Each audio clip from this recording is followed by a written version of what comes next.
गिल्ली में अब खाला के जाने के बाद एक नई खामोशी होती है, मगर बच्चों के चेहरों पर इस कहानी की चमक बाकी है। वो अब भी खाला की बातों पर गुफ्तगू कर रहे हैं। पुरानी ईंटों वाली दीवार के साये में बच्चे जमा हो जाते हैं। आज उनमें एक खास सा मील जौल है, जैसे दिल किसी नर्म धागे से बंध गया।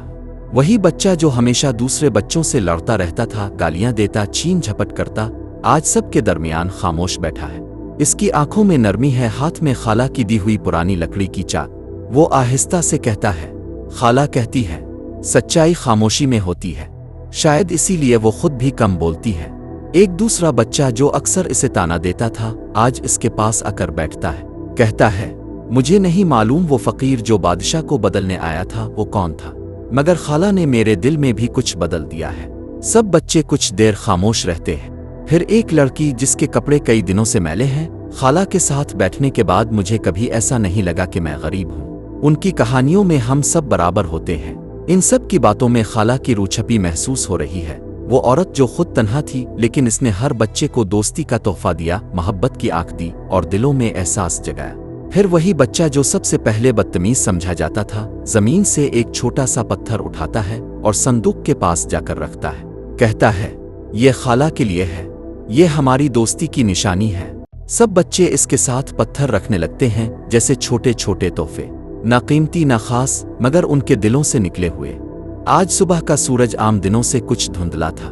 गिल्ली में हल्की सी नमी थी, जैसे हुआ खुद उदास हो। बच्चे हस्ब मामूल अपनी जगह पर आकर बैठ चुके थे, आंखें गिल्ली के मोड़ पर जिमी हुई थीं। मगर आज खाला देर से आई थी। जब वो आखिरकार नमूदार हुई तो उनके कदम पहले जैसे मुस्तहकम ना थे। उनकी चाल में हल्की सी लर्जिश थी और चेहरे पर वो मखसूस नूर, जैसे कुछ कम हो गया हो। सफ़ेद चादर आज थोड़ी ढीली थी। बच्चे खुशी से अलिफाटे कर उनकी तरफ लपके। खाला, आज देर हो गई। खाला, क्या अब ठीक है? खाला ने मुस्करा कर जवाब दिया, बस बच्चों, आज नींद कुछ ज्यादा आ गई।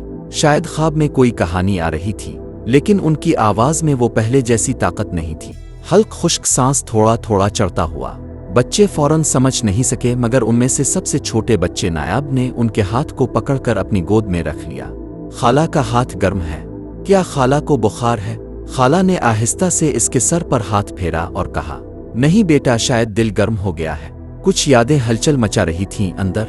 वो धीरे धीरे संदूक पर बैठ गईं, मगर इस बार पहले की तरह चुस्त होकर नहीं, बल्कि कमर के पीछे थोड़ा झुककर, जैसे थकन वजूद से टपक रही हो। बच्चे सादा थे, मासूम थे, लेकिन खाला की आंखों की नमी और होंठों की कपकपाहट से सब कुछ समझ गए थे। कुछ तो है जो बदल रहा है। फिर खाला ने वही पुराना अंदाज अपनाते हुए आहिस्ता से कहा, आज मैं तुम्हें इस पंछी की कहानी सुनाऊंगी जिसने अपने आखिरी पर से आसमान को छू लिया था। खामोशी छा गई। कहानी जारी थी, मगर बच्चे जान गए थे, अब हर कहानी शायद आखिरी हो सकती है।